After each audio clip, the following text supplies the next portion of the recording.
Hey, today I'm talking about the new movie Origin. This is based off of a book, Caste: The Origins of Our Discontent, and the basic premise is this middle-aged author is at an interesting time in her life. Her mom's getting old and she's getting pressured to write in another book, but she doesn't really want to because she wants to focus on other things, but then some bad stuff happens and then she's like, oh, okay, I'll focus on writing a new book. And she then spends the rest of the movie researching her new book. And it's interesting. So where this movie really shines is when she discovers these stories and we get to see them play out. So one of the stories is when she listened to the audio recording of Trayvon Martin getting murdered, and there was a recreation of it. And yeah, I cried so hard. They nailed the emotions right there. It was just an incredibly well done scene. And I'm like, wow, this movie is an easy really liked. I didn't end up putting this in the really liked category, my highest category. I put it in the liked, my middle of the road category. Why? Well, because when we're not looking at like the little vignette stories, which were done great, everything else was okay. Like, they didn't nail the emotion. Like, she loses some people close to her in her life, and those moments just didn't really play out emotionally. Like, even though I liked one of those characters, I didn't really feel anything when they were left. It just was like, oh, this is happening, I guess. And then like her whole thesis, her whole journey that she's going on has some really clear flaws right away. Because a big thing that she starts off with is that like all this stuff that's happening isn't racist. Because if we call everything that's racist, then the word racist loses its meaning because we're overusing it. Which, like, overusing a word and it losing its meaning because of that is definitely a thing. But it's also ignoring the fact that all these things that are happening are racist. Like, it doesn't negate the fact that those things are racist. She just wants to use a different word for it, and the other word is caste. She discovers what a caste system is, which good on her for discovering what a caste system is. But just because everyone within a caste system has similar colored skin doesn't mean that it's not still racist. Like, she doesn't understand that people with same colored skin can still be racist towards each other. Because she gets really hung up on the fact that like all Indians are brown, which, Jesus Christ, India has over 1 billion people. They don't all look the same, first of all. Secondly, if you look at term white, historically didn't refer to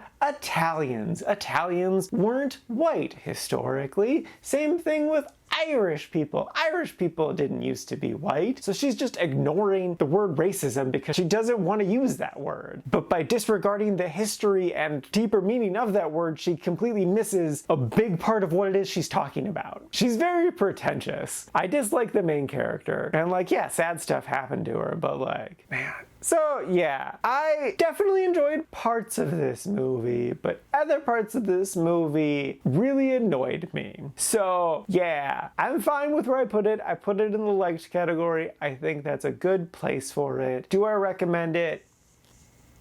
I don't care. I definitely think this is a movie that I'm going to forget about very quickly. It's whatever. And now for my ranking. I put this at number 5 in the liked section. And this is out of a total of 5 new movies so far this year.